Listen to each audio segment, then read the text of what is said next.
प्यारे बच्चों question number 6वां दिया गया है। एपी का मतलब होता है अर्थमेटिक प्रोग्रेशन, अर्थात ये समांतर श्रेणी का क्वेश्चन है।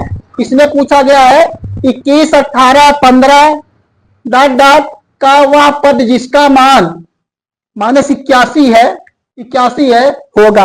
अर्थात इसमें कौन सा पद होगा या पूछा जा रहा है कौन सा पद इसमें होगा। आपको 21वां, 33वां, 35वां और 37वां दिया गया है। तो इसमें आपको पूछ रहा है कौन सा पद होगा। तो इसको हल करने के लिए प्यारे बच्चों हम क्या करेंगे, मान लेंगे। यहाँ पर पहले तो यहाँ पर लिखेंगे, यहाँ पर 21, यहाँ पर ए का मान कितना है। देखिए जो पहला पद है इसको ए लिखेंगे।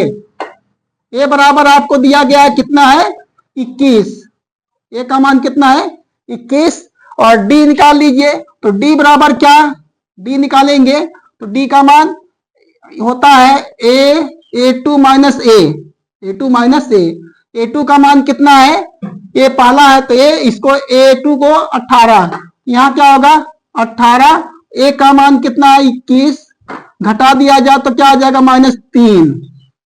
और यहाँ पर आपको दिया गया है ये आपका an दिया गया है, यनवा पद दिया गया है -81, यनवा पद आपको 81 दिया गया है। तो मान लीजिए कि यनवा पद है, मान लेंगे कि वह पद क्या है यनवा पद, लिखेंगे माना यनवा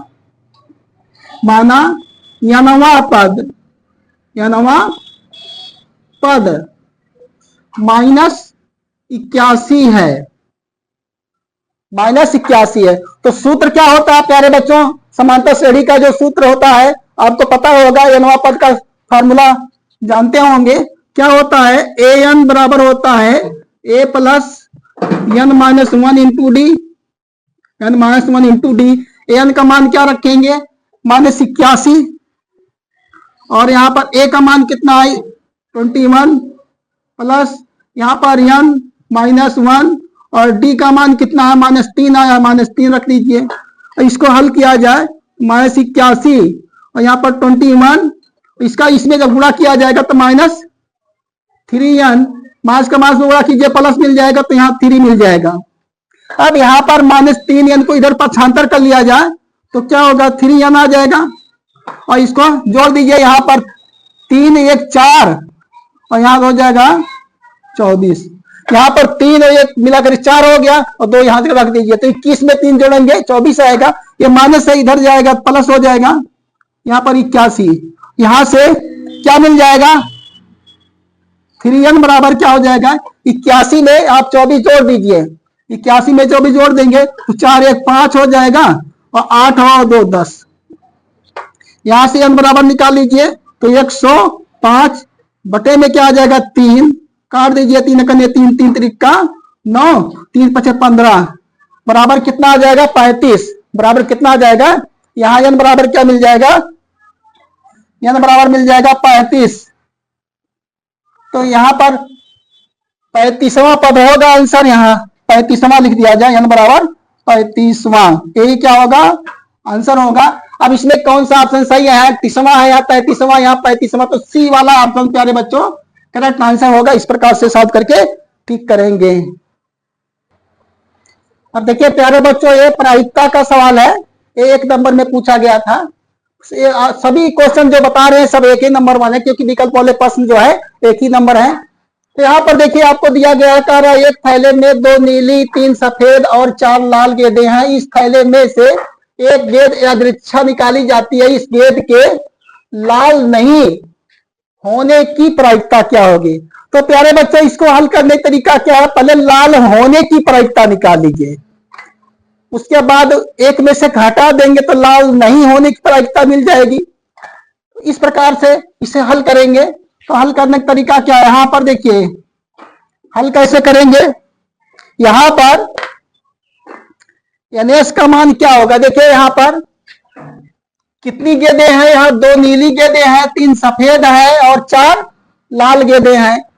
तो यहाँ पर पहले तो यहाँ पर देखिए NS कितना होगा आपका, NS मतलब जो है टोटल संभव घटनाओं की संख्या में जितनी घटनाएं हो सकती हैं उतनी की संख्या को एनएस कहा जाता है। एनएस का मान इन सबको जोड़ दीजिए, 2 3 5 5 4 9 हो जाएगा।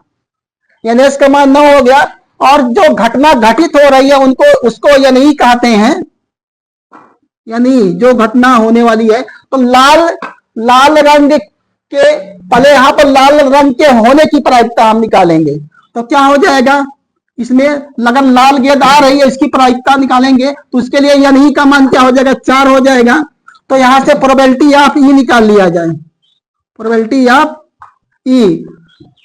यहां पर गेंद, यहां पर लिखेंगे गेंद के लाल होने की प्रायिकता, यहां पर लिखेंगे गेंद के लाल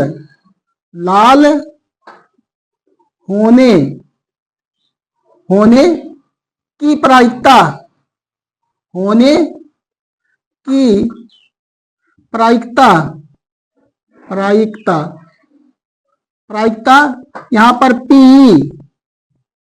बराबर क्या हो जाएगा, इसका फार्मूला होता है प्यारे बच्चों एन ई अपान होता है एन एस, एन ई अपान एन एस। तो एन ई का मान कितना हो गया, यहां पर मिल जाएगा, यहां 4 है, बटे में क्या हो जाएगा 9, 4/9 आ गया यहां पर जो है। अब क्या लिखेंगे, गेंद के लाल नहीं होने की प्रायिकता, क्या लिखेंगे, गेंद के लाल गेंद के लाल नहीं होने की प्रायिकता। तो ये हो जाएगा 1 - पीई, 1 - पीई। तो 1 - पी का मान कितना है, 4/9 है। तो यहां पर इसको हल कर लिया जाए, 4/9। इसका एलसीएम लेकर के जब हल करेंगे 9 का 9 में से 4 जाएगा, 5 आ जाएगा। तो 5/9 इसका आंसर क्या आ जाएगा, 5/9 ऑप्शन में, यहाँ पहला ऑप्शन में आपका करेक्ट आंसर है 5/9 यहाँ पर है। इस प्रकार से इसे सॉल्व करके जो है हल करेंगे, जो है टिक लगाएंगे।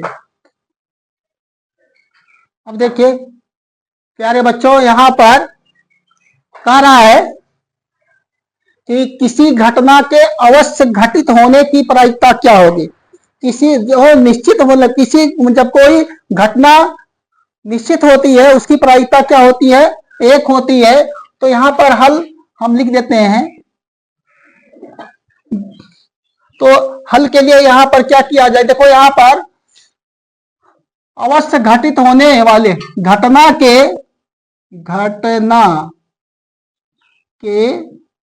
अवश्य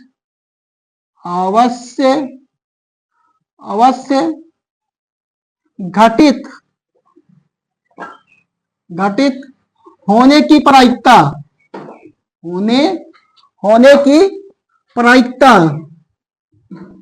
होने की प्रायिकता क्या होती है, होने की प्रायिकता बराबर क्या होता है, 1 होता है। अर्थात जो निश्चित होती है घटना, क्या है, निश्चित घटना मतलब अवश्य ही घटित होगी, तो इसकी प्रायिकता क्या होती है, 1 होती है। तो विकल्प नंबर आपका डी करेक्ट आंसर होगा प्यारे बच्चों। इस प्रकार से आप इसे हल करेंगे, यानी इसका आंसर क्या आ जाएगा, 1 आएगा। यदि आपको वीडियो अच्छा लगता है लाइक से सब्सक्राइब जरूर कीजिए प्यारे बच्चों। अब देखिए प्यारे बच्चों क्वेश्चन नंबर 9 है।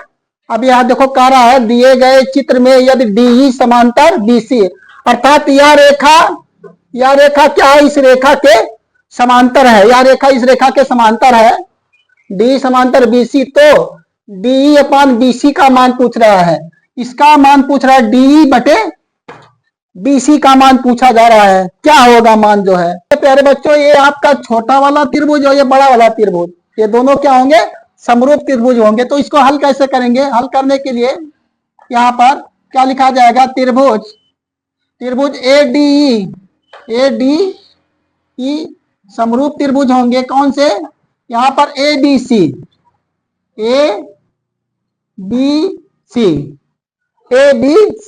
तो यहां पर क्या मिल जाएगा, एडी बटे क्या हो जाएगा, एडी बटे ए बी, एडी बटे ए बी, और यहां डी बटे बी सी, डी बटे क्या होगा, बी सी।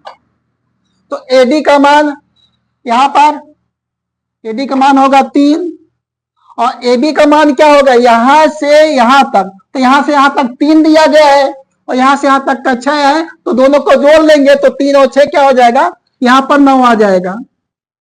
और यहां पर क्या मिल जाएगा, डी ई बटे क्या हो जाएगा, बी सी। तो यहां से काट दिया जाए, 3 कन्या 3, 3 त्रिका 9, तो यहां से आ जाएगा ए बटे 3 बराबर क्या होगा, डी बटे आ जाएगा बी सी, डी अपन बी सी। इसी को लिख सकते हैं यहां से डी बटे क्या हो जाएगा, बी सी बराबर क्या हो जाएगा, 1/3। तो यही हमारा क्या होगा, आंसर होगा। प्यारे बच्चों, इसमें ऑप्शन हमने नहीं लिखा है, ऑप्शन इसमें दिए गए हैं, ऑप्शन इसमें दिए गए हैं। हम यहाँ नीचे लिखते हैं, यहाँ पर ऑप्शन लिख देते हैं, यहाँ पर ऑप्शन आपका दिया गया है, यहां से देखें दिखाई देगा कि नहीं, हाँ यहाँ पर ये पहला ऑप्शन आपको दिया गया है, यहाँ पर 1/3 दिया गया है, और यहाँ पर बी ऑप्शन दिया गया है आपको 1/2, और यहाँ पर सी ऑप्शन दिया गया है 2/3, 2/3 दिया है, और डी ऑप्शन दिया गया है 1/4, डी ऑप्शन दिया गया है 1/4। तो कमी यहाँ पर, तो यहाँ पर आंसर आया 1/3, तो यही आपका option number A correct answer होगा। इस प्रकार से निशान लगाएंगे प्यारे बच्चों। अब प्यारे बच्चों, क्वेश्चन नंबर 10वां कह रहा है, एक बिंदु Q से एक वृत्त पर स्पर्श रेखा की लंबाई 24 सेमी तथा Q की केंद्र से दूरी 25 सेमी है, तो वृत्त की त्रिज्या ज्ञात करना है। इसमें आपको वृत्त की त्रिज्या ज्ञात करना है। तो प्यारे बच्चों, यहाँ पर एक वृत्त बना लिया जाए, यहाँ एक वृत्त बन गया। अब इसके, अब यहाँ पर एक बिंदु Q यहाँ पर है, एक बिंदु यहाँ पर क्या है, Q है। अब Q से स्पर्श रेखा खींची गई है, यहाँ पर Q से एक स्पर्श रेखा यहाँ पर खींची गई है, और यहाँ पर केंद्र है, तो यहाँ पर दिया है Q की केंद्र से दूरी 25 सेमी दिया है, Q की केंद्र से दूरी यहाँ 25 सेंटीमीटर दिया गया है यहाँ ये। तो मान लीजिए यहाँ केंद्र क्या है, O है, और यहाँ पर मान लीजिए बिंदु क्या है, P है, मान लेंगे यहाँ बिंदु P है। तो यहाँ से जब इसको ये लंब खींचा जाएगा, ये त्रिज्या खींची जाएगी, तो हम जानते हैं कि स्पर्श रेखा पर त्रिज्या क्या होती है, लंब होती है। तो ये 90 अंश का कोण बनेगा। ये कितने अंश का कोण बन जाएगा, 90 अंश का कोण बनेगा। जब किसी त्रिभुज का एक कोण 90 अंश का होता है, वो समकोण होता है। और यहाँ आपको दिया गया 25 सेंटीमीटर दिया गया है, 25 सेमी दिया गया है। तो इसके 90 अंश के सामने वाला जो भुजा होता है वो कर्ण होता है। ये क्या हो जाएगा, आपका कर्ण हो जाएगा। ये आपका ये लंब होगा, और ये क्या हो जाएगा, आधार हो जाएगा। और आधार आपको दिया गया है, इसकी लंबाई आपको 24 सेंटीमीटर दी गई है, ये 24 सेमी है। आपको लंब निकालना है, तो लिखेंगे, हल किया जाए, लिखेंगे समकोण त्रिभुज कौन सा, QPO में या OPQ में, OPQ में। इस प्रकार से समकोण त्रिभुज में यहाँ पर लंब निकालना है, तो लंब के लिए फार्मूला होता है, लंब बराबर क्या होगा, लंब बराबर क्या हो जाएगा, ये होता है, देखो यहां से लंब का स्क्वायर बराबर क्या हो जाएगा, कर्ण का स्क्वायर माइनस क्या होगा, आधार का स्क्वायर, आधार का स्क्वायर होता है यहां पर। अब यहां से लंब का मान निकालेंगे, यहाँ लंब बराबर क्या हो जाए, इधर से स्क्वायर हटेगा, इधर कर्ली लग जाएगा, तो कर्ली में जाएगा यहां से कर्ण का स्क्वायर माइनस क्या हो जाएगा, आधार का स्क्वायर, आधार का स्क्वायर। तो कर्ण का मान आपको दिया गया यहाँ पर 25 है, तो यहाँ पर लिखेंगे क्या, यहाँ 25 का स्क्वायर हो जाएगा और माइनस ये क्या होगा 24 का स्क्वायर। यहां से 25 25 से हम कितना हो जाएगा 625, 25 25 से हम क्या होगा 625 और 24 का 24 में गुणा करेंगे नहीं आ जाएगा 576। अब इसको और आगे हल कर लिया जाए, इसमें से घटाएंगे 625 होगा, सॉरी यहाँ पर ये होगा 625 में से घटाएंगे 576 आ जाएगा 49, आ जाएगा 49 आ जाएगा। 49 का वर्गमूल कितना होता है, 49 का वर्गमूल 7 आ जाएगा, तो ये 7 सेमी, 7 सेमी, यानी त्रिज्या बराबर क्या हो जाएगा, यही क्या होगी, यही त्रिज्या है, ये क्या है त्रिज्या है, तो इन्हीं ये क्या हो जाएगा, ये त्रिज्या, लंब ही क्या है त्रिज्या है, त्रिज्या यहां भी लिखेंगे त्रिज्या, यहां हो जाएगा त्रिज्या, तो त्रिज्या बराबर कितना आ जाएगा 7 सेंटीमीटर, त्रिज्या क्या हो जाएगी 7 सेंटीमीटर। कौन से ऑप्शन में, ए ऑप्शन ही आपका जो है 7 सेंटीमीटर है, तो यही आपका आंसर होगा प्यारे बच्चों। इस प्रकार से आप हल करके इनको क्वेश्चन को जो है ठीक करेंगे तो आपके क्वेश्चन गलत नहीं होंगे। और इसी के साथ अब जो है यदि आपको वीडियो अच्छा लगता है तो लाइक से सब्सक्राइब जरूर कीजिए। इसका नमस्कार, जय हिंद, जय भारत। हंसते रहिए, मुस्कुराते रहिए, पढ़ते रहिए और आगे बढ़ते रहिए।